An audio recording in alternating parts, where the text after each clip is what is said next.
Friends, அஸ்ஸலாமு அலைக்கும். Welcome to பிஸ்மில்லா சமையல்ஸ். இன்றைக்கி நம்ம பிஸ்மில்லா சமையல்ஸில் என்ன ரெசிபி பார்க்க போகிறோம் அப்படின்னா, எல்லாருக்குமே ரொம்பவும் பிடிச்ச எக் நூடுல்ஸ் பண்ண போகிறோம். வாங்க எப்படி செய்கிறதுன்னு பார்க்கலாம். அதுக்கு முன்னாடி நம்ம சேனலுக்கு புதுசாக நான் சப்ஸ்கிரைப் பண்ணிக்கோங்க. கூடவே பக்கத்தில் இருக்கும் பெல் ஐக்கனை கிளிக் பண்ணிக்கோங்க. அப்போ தான் நான் போகிற ஒவ்வொரு வீடியோ உங்களுக்கு நோட்டிஃபிகேஷனாக வரும். இப்போ நம்ம செய்ய ஆரம்பிக்கலாம். அதுக்கு ஃபஸ்ட்டு நம்ம நூடுல்ஸ் வேக வச்சு எடுத்துக்கணும் இல்லையா, அதுக்காக ஒரு அகலமான பாத்திரத்தில் தண்ணி வச்சுக்கோங்க. தேவையான உப்பு சேர்த்துட்டு தண்ணி நல்லா ஒரு கொதி வந்ததுக்கப்புறமா 1 ஸ்பூன் அளவுக்கு ஆயில் சேர்த்துக்கலாம். ஆயில் எதுக்கு சேர்க்குறோம் அப்படின்னா, நூடுல்ஸ் வந்து ஒன்றோடு ஒன்று ஒட்டாமல் வரும். அதுக்காக தான்.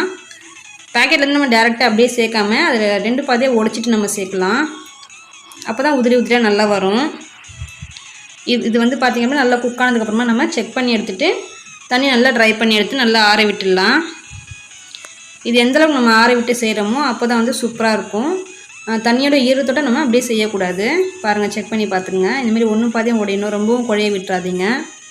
இப்போ அதுக்கான காய்கறி என்னென்ன எடுத்து வச்சுருக்கேன் பார்க்கலாம். வெங்காயம் பார்த்திங்கன்னா பெரிய பெரிய ஸ்லைஸாக கட் பண்ணியிருக்கேன். குடைமிளகாய், கேரட் நீங்கள் துருவி கூட எடுத்துக்கலாம். அதுக்கப்புறமா முட்டைக்கோஸ் எடுத்திருக்கேன். இப்போ ஒரு கடாயை வச்சுட்டு ஃபஸ்ட்டு ஆயில் சேர்த்துருக்கேன் தேவையான அளவு. அதுக்கப்புறம் ஒரு 2 முட்டை எடுத்திருக்கேன். நான் அந்த நூடுல்ஸில் பாதியால் தான் உங்களுக்கு செஞ்சு காட்ட போகிறேன். ஒரே நிமிஷத்தில் செய்ய முடியாது அவ்வளோவும் போட்டு, அதுக்காக தான். முட்டை வந்து கொஞ்சமாக வேக விட்டுட்டு அதுக்கப்புறமா நீங்கள் பரட்டி போடுங்க. அப்போ தான் வந்து பெரிய பெரிய பீஸாக கிடைக்கும். இல்லைனா ரொம்பவும் வந்து பொடியாகிடும் அது.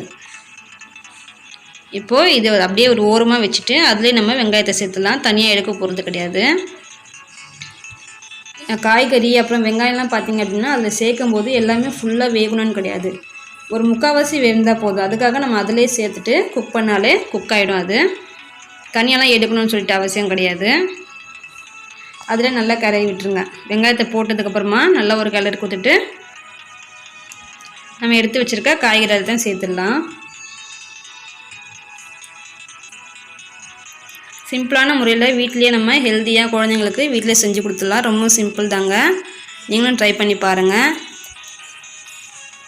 நான் எடுத்து வச்சுருந்த காய் எல்லாத்தையும் சேர்த்துட்டு நல்லா ஒரு மிக்ஸ் கொடுத்துக்குங்க. ஹை ஃப்ளேமில் வச்சுக்கோங்க. காயெல்லாம் வந்து ரொம்பவும் வெந்துடக்கூடாது. ஒரு 3/4 வெந்தால் போதும். நல்லா கிளறி விட்டுக்குங்க. இப்போ அதுக்கான காரம், உப்பு, நான் என்னென்ன மசாலா எடுத்து வச்சுருக்கேன்னு சொல்லி காட்டுறேன்.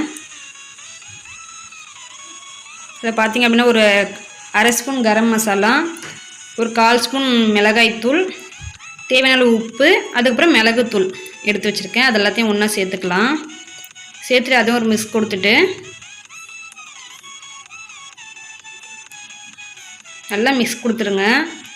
காய் வந்து ரொம்பவும் வதங்கிடக்கூடாது, பார்த்துக்குங்க. அதுக்கப்புறம் சின்ன ஸ்பூன் அளவில் இஞ்சி பூண்டு பேஸ்ட்டு சேர்த்துக்கிறேன். நீங்கள் இஞ்சி பூண்டு பேஸ்ட் தேவையில்லை அப்படின்னு நினச்சிங்கன்னா இஞ்சியும் பூண்டும் பொடியாக கட் பண்ணி கூட சேர்த்துக்கலாம். ஆனால் இந்த மாதிரி நீங்கள் பேஸ்ட்டு சேர்த்து பாருங்கள், இதோட டேஸ்ட் வந்து சூப்பராக இருக்கும். அதுக்கப்புறம் டொமேட்டோ சாஸ் இருக்குது இல்லையா, அது 1 ஸ்பூனும் 1 ஸ்பூன் சோயா சாஸ் சேர்க்குறேன்.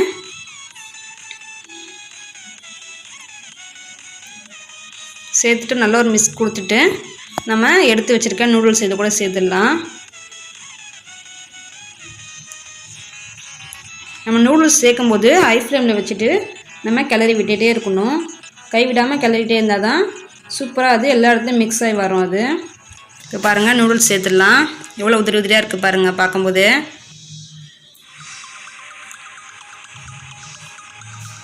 இது ஒரு 2 கரண்டி கூட வச்சு நீங்கள் மிக்ஸ் பண்ணிக்கலாம். நான் நல்லா மிக்ஸ் பண்ணதுக்கப்புறமா காட்டுறேன் பாருங்கள். இப்போ நல்லா மிக்ஸ் ஆகி சூப்பராக இருக்குது. நம்ம உப்பு காரெலாம் கரெக்டாக செக் பண்ணிவிட்டு நம்ம சர்வ் பண்ண வேண்டியது தான். அவ்வளோதான் ஃப்ரெண்ட்ஸ், சூப்பரான எக் நூடுல்ஸ் ரெடி ஆகிடுச்சு. நீங்களும் வீட்டில் ட்ரை பண்ணி பாருங்கள். இந்த வீடியோ பிடிச்சிருந்தா லைக் பண்ணுங்கள், ஷேர் பண்ணுங்கள், கமெண்ட் பண்ணுங்கள், மறக்காமல் சப்ஸ்கிரைப் பண்ணுங்கள். தேங்க்ஸ் ஃபார் வாட்சிங்.